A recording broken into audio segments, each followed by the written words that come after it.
오늘 이 새벽 기도의 자리에 나오신 사랑하는 성도님들 환영하고 축복합니다. 우리 다 함께 사도신경을 고백함으로 새벽 예배를 시작하도록 하겠습니다. 함께 고백하시겠습니다.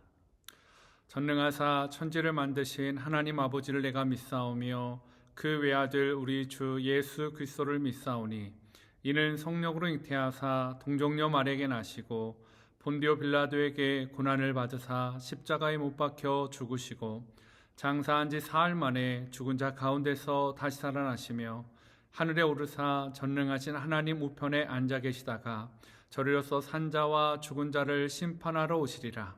성령을 믿사오며 거룩한 공회와 성도가 서로 교통하는 것과 죄를 사하여 주시는 것과 몸이 다시 사는 것과 영원히 사는 것을 믿사옵나이다. 아멘. 오늘 우리가 함께 은혜 나눌 말씀은 신명기 2장 26절에서 37절 말씀입니다. 제가 봉독하여 드리겠습니다.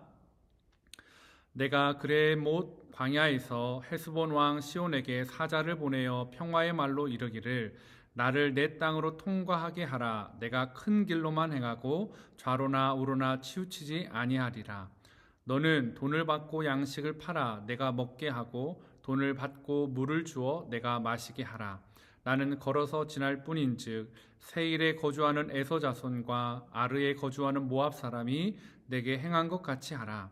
그리하면 내가 요단을 건너서 우리 하나님 여호와께서 우리에게 주시는 땅에 이르리라 하였으나 헤스본 왕 시온이 우리가 통과하기를 허락하지 아니하였으니 이는 내 하나님 여호와께서 그를 내 손에 넘기시려고 그의 성품을 완강하게 하셨고 그의 마음을 완고하게 하셨음이니 오늘날과 같으니라.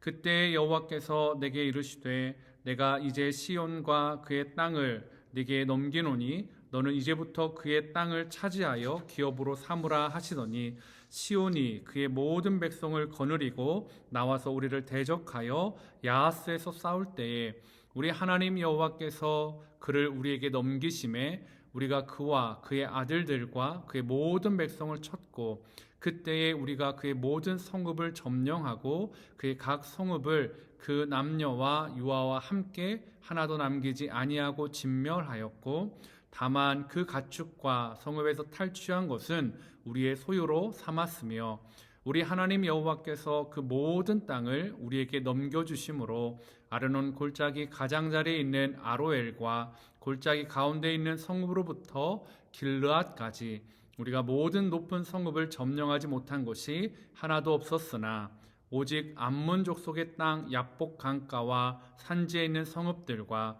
우리 하나님 여호와께서 우리가 가기를 금하신 모든 곳은 내가 가까이 하지 못하였느니라. 아멘. 예, 오늘 말씀해 보니까요, 이 가데스 바네아에서 정탐에 대한 원망과 불평으로 이제 이스라엘 백성들은 38년 동안 광야에서 이제 방황을 했던 것들을 잘 아실 거라고 생각이 합니다. 이 기간 동안에 이스라엘 백성의 출애굽 1세대는 다 죽고 이제 새로운 세대가 등장하였습니다. 이들은 전쟁을 모르는 자들이었습니다. 전혀 전쟁을 해보지도 않고 광야를 배회하였던 이 백성에게 약속의 땅으로 진군하라는 하나님의 명령이 떨어진 것이죠. 38년의 방황을 드디어 끝내고 이제 약속의 땅으로 들어가는 이스라엘 백성들에게 하나님은 매우 이례적인 명령을 하십니다. 그것은 하나님이 주시지 않는 지역은 그냥 지나치라라는 것이었습니다. 하나님은 세일산과 에돔과 싸우지 말라는 것이었고 또 모압과도 싸우지 말라고 하시고 암몬과도 싸우지 말라고 말씀하셨습니다. 왜냐하면 그곳들은 하나님이 그들에게 주신 기업이었기 때문이었습니다. 이 말은 이제부터 이스라엘이 치루어야 하는 전쟁이 어떤 전쟁인지를 알려주는 매우 중요한 힌트가 됩니다. 그냥 단순히 힘이 있는 자가 땅을 차지하는 전쟁이 아니다라는 거죠. 하나님의 기업으로 허락하신 것을 회복하고 누리는 전쟁이 될 것이다 라는 것을 암시적으로 보여주는 말씀입니다. 그러므로 가나안 땅에 들어가서 치루어야 하는 전쟁은 정복 전쟁이 아니었습니다. 하나님의 약속을 성취해가는 그런 거룩한 전쟁이어야 한다라는 것입니다. 그런 관점에서 보더라도 오늘 헤스본 왕 시온과의 전쟁은 좀 난해한 부분이 있습니다. 24절부터 분명히 이 시온 땅을 차지하라고 말씀하시는데요. 오늘 본문 26절에는 모세는 평화의 말로 헤스본 왕에게 나아가기 때문입니다. 그리고 에서 자손과 모압 사람에게 했던 것처럼 우리를 지나가게 해달라라고 모세가 요청합니다. 마치 이미 저 뒤에서는 땅을 차지하기로 다 해놓고 이제 와서 앞에서는 그냥 지나가게 해달라라고 요청하는 것처럼 보여지기도 한다라는 거죠. 근데 이 똑같은 장면을 민수기 21장에서도 말해주고 있습니다. 근데 거기에서는 오늘 말씀과도 유사하게 이스라엘에게 맞서 싸우기 위해서 나왔던 이 시온의 모습을 이야기하고 있다라는 거죠. 시온이 이스라엘 치기 위해 나왔고 그래서 그 싸움에서 시온이 대패하였다라는 것을 말씀하고 있습니다. 그런 면에서 볼 때 사실 이 요단 동편은 하나님이 이스라엘 백성에 원래 주시고자 했던 땅의 범위에는 들어가지 않습니다. 그러나 하나님은 시온의 마음을 완고하고 완악하게 하셔서 그 땅이 이스라엘 땅이 될 수 있도록 허락해 주셨습니다. 이 말을 다르게 보면 마치 하나님이 땅을 얻기 위해서 시온의 마음을 완고하게 한 것처럼 보여질 수 있는데요. 그것이 아니라 시온의 완고한 마음을 그대로 방치하셨다라는 것입니다. 이러한 예를 우리는 애굽왕 바로의 모습에서 찾아볼 수가 있었습니다. 하나님은 바로처럼 시온에게도 더 이상 기회를 주지 않기로 작정하신 것이었습니다.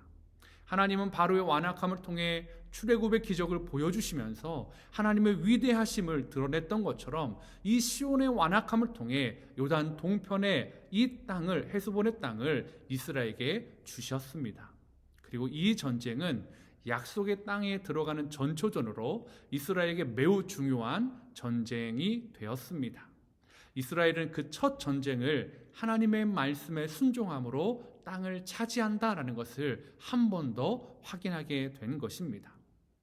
우리는 가나안 땅 입성을 위해 첫 전쟁을 통해 다시금 생각해 보아야 하는 삶의 중요한 지침임을 알 수가 있습니다. 그것이 무엇입니까? 하나님의 백성이 이 땅에서 살아가는 방법은 힘의 논리가 아니다라는 것입니다. 하나님의 백성의 승리의 공식은 하나님이 가라 하면 가는 것이고요, 멈춰라 하면 말씀하신 곳에서 멈추어야 되는 삶이라고 성경은 말하고 있습니다. 하나님은 에돔과 모압과 암몬 땅에는 멈춰라 라고 말씀하셨습니다. 그 땅은 그들에게 주셨던 하나님의 약속의 땅이었기 때문입니다. 이스라엘 백성은 그곳은 손도 대지 않고 통과합니다. 순종하면서 지나간 것이죠. 그런데 생각해 보십시오. 이왕 땅을 차지하려면 더 넓은 땅을 차지하는 것, 더 넓은 땅을 정복하는 것이 좋은 것 아닙니까? 그런데 하나님은 이스라엘 백성은 하나님이 정해주신 그 바운더리 안에서만 움직이고 나아가고 멈춰서고 있다라는 것입니다. 그리고 하나님의 방법에 동의하지 않았던 시온 왕에게는 진멸하라 라고 말씀하십니다. 하나님의 말씀과 뜻을 최우선으로 삼고 진퇴의 기준을 삼아야 하는 것을 우리는 이것을 통해 다시 한번 볼 수가 있는 것입니다.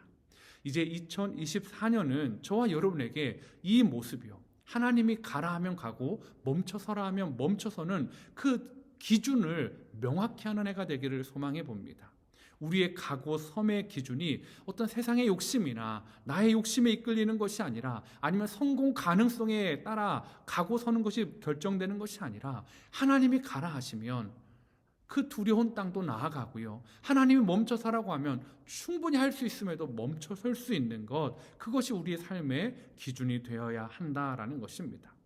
그래야 헤스본을 진멸하라고 했던 그 진멸했던 모든 것들이 잔혹한 전쟁이 아니라 하나님의 말씀에 순종했던 그 모든 과정 가운데 있다라는 것을 우리는 말할 수가 있기 때문입니다. 여러분, 그럼에도 불구하고 우리는 어떻습니까? 종종 하나님의 뜻을 이야기하면서 자신의 욕심을 채우는 사람을 봅니다. 자기를 위해 진멸하고요, 진멸하지 않는 것도 결정합니다. 사울은 진멸하라고 한 왕과 짐승들을 남겨두었다가 사무엘에게 큰 호통을 받았습니다. 너무나 재치 있게 하나님께 드릴 제물이라고 핑계대었지만 하나님이 속으실 분이십니까? 아닙니다. 사무엘이 사울에게 이렇게 이야기합니다. 하나님이 기뻐하시는 것은 제사보다 순종이다라고요. 사랑하는 성도 여러분, 우리 삶의 각오 섬에 결정하는 그 기준은 무엇입니까? 하나님의 말씀입니까? 아니면 나의 욕심입니까? 우리의 성공은 어떤 땅을 차지했냐라고 결코 판단받지 않습니다. 우리의 성공은 하나님의 말씀에서 순종해서 어디에 서 있느냐로 판단되어진다라는 것입니다. 오늘 이스라엘은 가나안 땅 정복의 전초전을 너무나 훌륭하게 말씀에 순종함으로 완료했습니다. 오늘 우리의 삶에서도 하나님의 말씀에 순종하는 일을 가장 중요하게 여기며 하루를 살아가는 은혜가 있기를 소망해 봅니다. 함께 기도하시겠습니다. 하나님 아버지 감사합니다. 하나님이 가라 하면 하나님 가야 되고 멈춰서라 하는 곳에서 멈춰서는 게 믿음의 사람의 행동 지침입니다. 오늘 이제 약속의 땅에 들어가기 위해 이스라엘 백성은 하나님께서 에돔과 모압과 암몬은 지나치라 하셨고 헤스본 왕에 대해서는 하나님이 그들을 진멸하라 말씀하여 주셨던 것을 따라 그대로 행하고 있는 것을 보게 됩니다. 하나님, 우리 함께 그린 교회 성도님들이 하나님 다시 한번 이 말씀에 기억하고 순종하는 자가 되게 하여 주시옵소서. 내 힘으로 더 많은 땅을 차지하려고 하나님을 이용하는 자들이 아니라 하나님의 말씀에 순종하여 우리의 삶을 드려지는 자, 하나님을 위해 기꺼이 우리의 삶과 욕심을 포기할 수 있는 자가 될 수 있도록 하나님 도와주시옵소서. 오늘 하루 최고의 순종으로 하나님 앞에 나아가는 저와 우리 성도님 될 수 있도록 인도하여 주시기를 원하오며 예수님의 이름으로 기도하였습니다. 아멘. 우리 시간에 두 가지 기도 제목을 가지고 기도하며 나아가길 원하는데요. 첫 번째는 나의 욕심이 아니라 주님 말씀에 따라서 가고 서는 것을 결정하는 자가 되게 하옵소서. 두 번째는 순종이 제사보다 낫다고 말씀하시는 하나님께 나의 최고의 순종을 올려드리는 하루가 되게 하옵소서. 이 두 가지 기도 제목과 또 여러분의 기도 제목을 가지고 기도하며 하나님 앞에 나아가도록 하겠습니다. 함께 기도하시겠습니다.